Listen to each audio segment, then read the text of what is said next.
You learned how to be okay before you even knew what okay meant. You learned to read the room before you spoke, to make yourself smaller when tension was high, to need less, to ask for less, to disappear just enough to feel safe. And if no one ever told you why you still do those things today, stay with me, because what I'm about to share is rooted in science, and it may be the most important thing you've heard about yourself in a long time. Growing up without emotional love doesn't just hurt in childhood. It rewires your brain in ways that follow you quietly into adulthood, into your relationships, into the way you talk to yourself at 2 a.m., into why certain ordinary moments carry a weight you can't quite explain. Developmental psychology has a term for what happened to you. When a child doesn't receive consistent love, whether through neglect, emotional unavailability, or love that only showed up when you performed well, it creates what psychologists call attachment wounds. And attachment wounds don't fade with time the way a bruise does. They become the architecture of how you see yourself, how you connect with others, how you move through the world. Here is what actually happens inside the brain. When a child's emotional needs are consistently unmet, the amygdala, the brain's threat detection center, is chronically activated. It is always scanning, always watching for the next shift in mood, the next withdrawal of warmth. Over time, that scanning becomes the default, not because something is wrong with you, but because your brain was doing exactly what brains do. It was learning from its environment, and it learned that love is unpredictable. So it built systems to protect you from that unpredictability. Those systems kept you alive, and now they show up in 5 very specific patterns.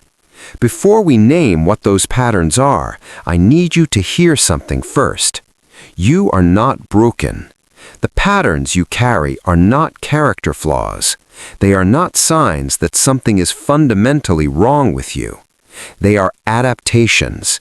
Sophisticated, intelligent, even creative adaptations that a young nervous system built to survive an environment it couldn't control.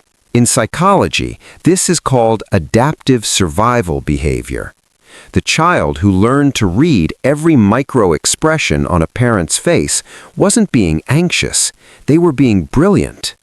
The child who learned to disappear emotionally wasn't being cold. They were protecting the only self they had. The problem is not that those adaptations existed. The problem is that your nervous system never got the signal that the danger had passed, so it kept running those programs, long after you left the house, long after you became someone capable of choosing differently. Think of your nervous system as a house. In an ideal childhood, the house is built on a foundation of secure attachment. You know warmth is available. You know that when you cry, someone comes. You know that your existence is welcome. That foundation allows the rest of the house to be built with openness. Rooms with wide windows, doors that open from the inside. But when love was absent, conditional or unpredictable, the foundation forms differently. The house still gets built, you still grow up, you still function, but the rooms are smaller. The windows face inward. Some doors are bolted shut from the inside by a child who learned that open doors let in pain. Here is the most important thing to understand. Your nervous system is a signal-seeking system. From the moment you were born, it was broadcasting, am I safe here?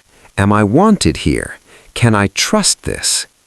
In a healthy early environment, those signals get answered. A caregiver responds.